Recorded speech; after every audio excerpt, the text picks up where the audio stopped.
ఓం గణానాన్త్వా గణపతిగుం హవామహే కవిం కవీనాముపమశ్రవస్తమం జ్యేష్ఠరాజం బ్రహ్మణాం బ్రహ్మణస్పతః ఆనశృణ్వన్నోతిభిస్సీదసాదనం శ్రీమహాగణాధిపతయే నమః. ఆధ్యాత్మిక మిత్రులారా, ఈ భవిష్యత్ దర్శిని కార్యక్రమంలోని వాస్తు పదం కార్యక్రమానికి హృదయపూర్వక స్వాగతం. మీ యోగానంద శర్మ. శ్రీపీఠము రుద్రాక్షశాల and Navaratna emporium, new Nallakunta, Shivam road, Hyderabad. Phone number 9494409777.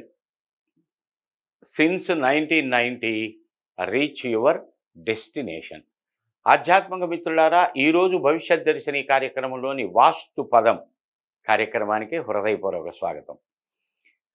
నిన్నటి ఎపిసోడ్లో మనం పార్ట్ 1 విశేషాలు తెలుసుకున్నాం. అంటే గ్రామార్వణం. ఇప్పుడు మనం ఒక ప్రాంతానికి వెళ్ళాలి అనుకున్నప్పుడు, ఒక ప్రాంతంలో నివసించాలి అనుకున్నప్పుడు, ఉద్యోగ రీత్యానో, వ్యాపార రీత్యానో, పిల్లల విద్యారీత్యానో, ఏదో ఒక కారణము చేత ఆ ప్రదేశం మనకు పడుతుందా లేదా, లేక అక్కడ గృహ నిర్మాణం ఉపయోగపడుతుందా లేదా ఇత్యాది విషయాలను తెలియచేసేటువంటి పట్టికే గ్రామార్వణము అంటారు. ఈ గ్రామార్వణం పార్ట్ 1 తెలుసుకున్నాం. ఈరోజు పార్ట్ 2. ఇప్పుడు ఎవరైతే నామనక్షత్ర రీత్యా వాళ్ళది అశ్విని నక్షత్రం అయింది అనుకున్నాం, ఈ శ్లోకము రీత్యా మస్తకే పంచలాభాయ అనగా నామనక్షత్రము నుంచి 5 నక్షత్రములు మస్తక స్థానంలో రాయాలి. అశ్విని అనుకుందాం అనుకోండి, ఉదాహరణకి అశ్విని, భరణి, కృత్తిక, రోహిణి, మృగశిర 5 నక్షత్రములు మస్తకంలో తలపైన రాయాలి. ఎందుకు అలా రాయాలి? ఇలా రాసుకున్న తరువాత మన నామ నక్షత్రము యొక్క నక్షత్రము, మన నామరాశి రీత్యా వచ్చిన నక్షత్రం ఈ శరీర భాగములలో తల, ముఖము, కుక్షి అంటే పొట్ట, పాదాలు, కుడి ఎడమ పాదాలు, పృష్ఠస్థానం, నాభిస్థానం, గుఖ్యస్థానం, కుడి చెయ్యి, ఎడమ చెయ్యి, ఈ 27 నక్షత్రాలు ఇక్కడ వచ్చినాయి. ఇప్పుడు మన నక్షత్రము ఏ స్థానములో ఉన్నదో అక్కడి నుంచి మనం లెక్కేసుకోవాలి. ఇప్పుడు గ్రామం మనం ఏదైతే వెళ్ళదలిచామో గ్రామము యొక్క నక్షత్రం ఈ శరీరంలో ఎక్కడ ఏ పార్టులో వచ్చిందో మనం టిక్కు పెట్టుకోవాలి. ఉదాహరణ, విజయవాడ వెళ్ళాలి అనుకున్నారు హైదరాబాదులో ఉన్నవాళ్ళు. విజయవాడ వెళ్ళి చాలామంది అంటూ ఉండటం జరుగుతున్నది. ఇప్పుడు ఆంధ్రప్రదేశ్ ప్రభుత్వ యంత్రాంగం మారింది, మళ్ళీ తిరిగి అమరావతి రాజధాని అవుతోంది కదండి, అక్కడికి వెళ్ళి ఏదైనా వ్యాపారమో ఉద్యోగమో పెట్టుకుంటే బాగుంటుందా, గుంటూరు వెళ్ళటం బెటరా, విజయవాడ వెళ్ళటం బెటరా అని అనుకున్నారు అనుకోండి. ఉదాహరణకి విజయవాడ తీసుకుందాం. వి, ఓ, వా, వి, వు అనే అక్షరాలు రోహిణీ నక్షత్రం కిందకు వస్తాయి. ఇప్పుడు వాళ్ళది రోహిణీ నక్షత్రం అందాం. ఈ రోహిణీ నక్షత్రం ఇలా ఈ నరాకృతి చక్రంలో ఎక్కడొచ్చింది? అశ్విని, భరణి, కృత్తిక, రోహిణి 4వ నక్షత్రం అయింది. అంటే అది కూడా విజయవాడ అనేటువంటిది కూడా మస్తక స్థానంలోకే వచ్చింది. ఎవరికి? అశ్విని నక్షత్రం, భరణి నక్షత్రం, కృత్తికా నక్షత్రం, రోహిణి నక్షత్రం, మృగశిర నక్షత్ర జాతకుల యొక్క నామ నక్షత్రానికి ఈ విజయవాడ అనబడేటువంటి పేరు మస్తక స్థానంలో వచ్చింది. వచ్చినప్పుడు ఏం చెప్తున్నది ఇది? మస్తకే పంచ లాభాయ. మస్తకములో ఉన్నటువంటి 5 నక్షత్రములలో గనక ఆ గ్రామ నక్షత్రం వచ్చేటట్టయితే వాళ్ళకి పంచ లాభాయ, లాభస్థానం కింద చెప్పారు దీన్ని. మస్తకే పంచలాభాయ. ఒకవేళ ఇప్పుడు ఆరుద్ర, పునర్వసు, పుష్యమి అనే 3 అక్షరాలు వాళ్ళ నామ నక్షత్రాన్ని బట్టి ముఖ భాగంలోకి వచ్చినాయి. అంటే ముఖే స్త్రీని ధనక్షయం. ఇప్పుడు ఈ గ్రామ నక్షత్రం గనక ముఖ భాగంలోకి వచ్చిందనుకోండి, ముఖ భాగంలో ఉన్నటువంటి 3 నక్షత్రములు వాళ్ళకి శత్రు నక్షత్రాలు అవుతాయి. ఆరుద్ర, పునరసు, పుష్యమి. ఈ 3 నక్షత్రాలు గనక ముఖ భాగంలో ఉండగా గనక గ్రామ నక్షత్రం ఆ ముఖ భాగంలోకి గనక వచ్చేటట్లయితే ముఖే స్త్రీని ధనక్షయం, వాళ్ళకి ఆ ప్రాంతం ధన నష్టములను కలుగచేయును. అలా కాకుండా ఇప్పుడు ఆ గ్రామ నక్షత్రం కుక్షి స్థానంలోకి వచ్చింది అనుకుందాం. కుక్షి అంటే ఆరుద్ర, పునరసు, పుష్యమి పోతే ఆశ్లేష, మఖ, పుబ్బ, ఉత్తర, హస్త. ఈ ఆశ్లేష, మఖ, పుబ్బ, ఉత్తర, హస్త ఈ 5 నక్షత్రాల్లో ఒక నక్షత్రం గనక అయ్యుండేటట్టయితే గ్రామ నక్షత్రం, అది వీళ్ళకి ఏమవుతుంది? కుక్షే పంచధనం ధాన్యం అన్నాడు. అంటే ధనానికి, ధాన్యానికి, సుఖభోగ భాగ్య సంపత్తులకి ఇబ్బంది ఉండదు కుక్షి స్థానంలో వచ్చినటువంటి ఊరు కనుక ఆ గ్రామాన్ని ఏరుకోవటం చాలా ఉత్తమమైన మార్గం.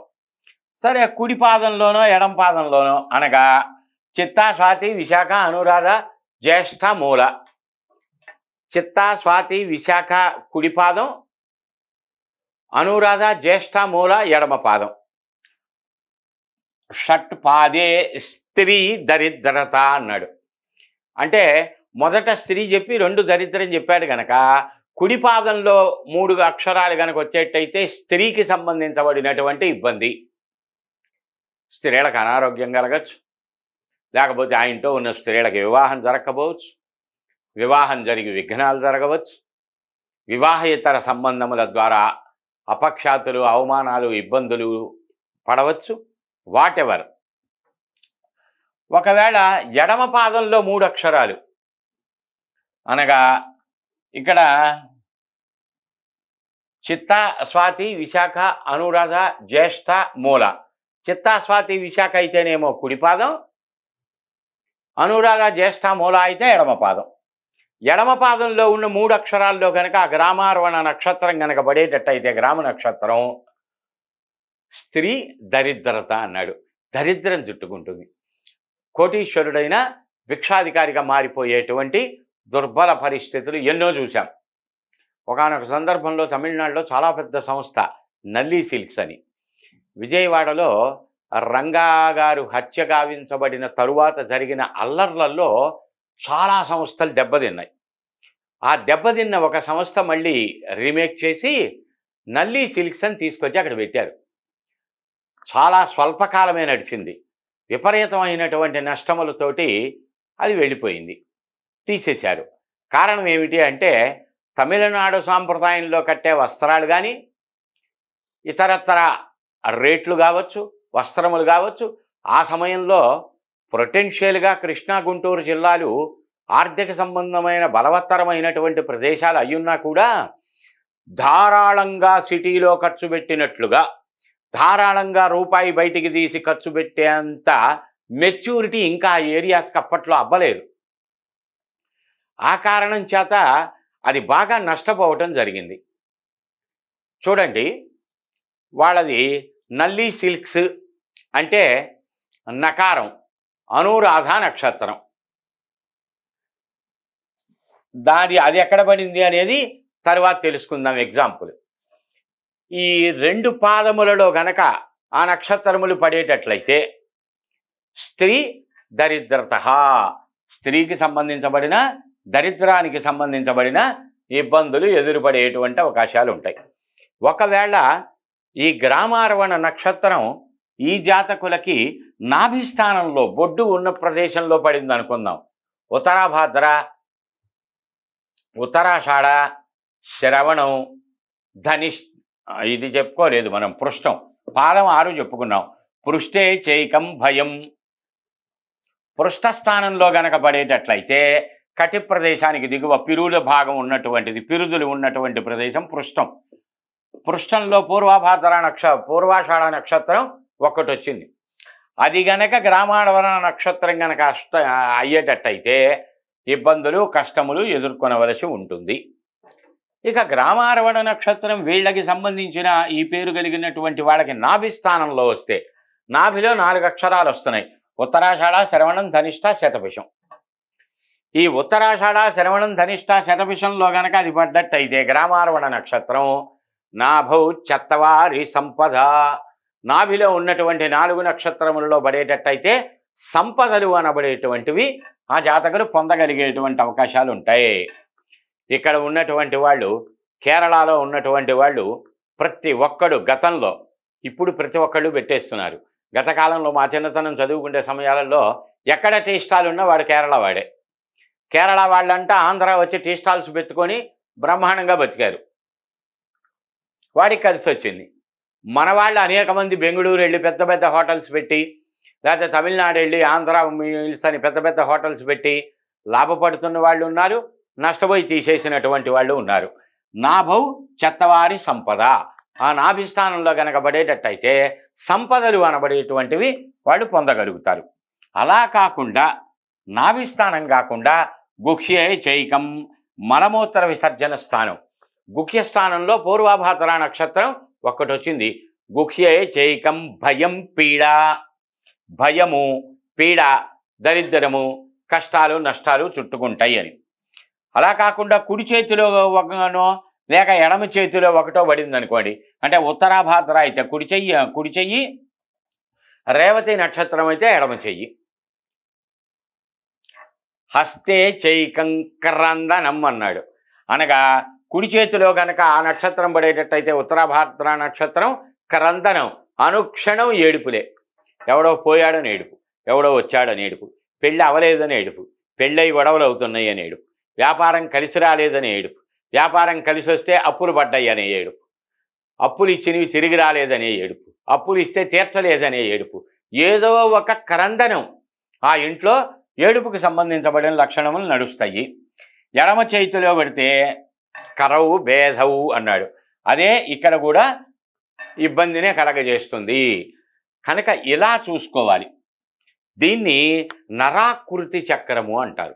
ఒక మనిషి బొమ్మలాగా గీసి తన నామ నక్షత్రం నుంచి లెక్క పెట్టుకుంటూ 5 నక్షత్రాలు మస్తకంలో, శిరస్సులో 3 నక్షత్రములు ముఖభాగంలో, పొట్టస్థానంలో 5 నక్షత్రాలు, తరువాత 6 నక్షత్రాలు కుడిపాదం 3, ఎడమపాదం 3, తరువాత నక్షత్రం పృష్ఠస్థానంలో, నాభిస్థానంలో 4 నక్షత్రాలు, గుక్షంలో 1, కుడి చేతిలో 1, ఎడమ చేతిలో 1, మొత్తం కలిపితే 5, 3, 8, 8, 5, 13, 13, 6, 19, +1 20, +4 24, +1 +1 27, నక్షత్రములు 27. ఇది నరాకృతి చక్రము అంటారు. ఇది ఎంత అద్భుతంగా పనిచేస్తుందంటే పరీక్షించుకోండి. ఇప్పుడు ఇదన్నీ చూసుకున్నారు కనుక లాభాలు పొందినటువంటి వాళ్ళు ఇలా నక్షత్రాన్ని గీసుకొని, బొమ్మ గీసుకొని, మీ నామ నక్షత్రం అలాగే ఆ ఊరి యొక్క నక్షత్రం ఏమైందో, ఏ ప్రదేశంలోకి వచ్చిందో లాభపడ్డామా, ఏ ప్రదేశంలో పడింది నష్టపడుతున్నామా, వీటిని సరిచేసుకొని అక్కడ నిర్మాణం చేసుకున్న, అలాంటి ప్రదేశాలకి మార్పుల కొరకు ప్రయత్నం చేసిన చాలా చక్కటి ఉపయోగాదులు కలుగుతాయి. ఈ నరాకృతి చక్రం వాస్తులో అత్యంత కీలకమైనటువంటి అంశంగా మహర్షులు పేర్కొన్నారు. మీ అందరికీ కూడా చక్కటి ఉపయోగాదులు జరగాలన్న సంకల్పంతో ఈ సబ్జెక్ట్ ఇవాళ తీసుకొని మీకు తెలియజేయడం జరిగింది. అనుమానంలో ఉన్నటువంటి వారు, ఇంకా ఇతరత్ర విషయాలు తెలుసుకోవాలి వాస్తురీత్యా అనుకున్నటువంటి వాళ్ళు పైన ఇచ్చినటువంటి నెంబర్ 9494409777 కాల్ చేయండి, అపాయింట్మెంట్ తీసుకోండి. డైరెక్ట్గా కలిసి మీ అనుమానాలన్నీ కూడా నివృత్తి చేసుకోవచ్చు. జ్యోతిష్యం, గృహవాస్తు, నవరత్నములు, రుద్రాక్షలు, అలాగే దర్భాసనముల నుండి దక్షిణావృత శంకుల వరకు 1374 రకములైన పవిత్ర వస్తు సంచయముల సమాహార వేదిక మీ శ్రీపీఠము రుద్రాక్షశాల Navaratna emporium, Hyderabad. Since 1990 reach your destination. జై గురుదత్త.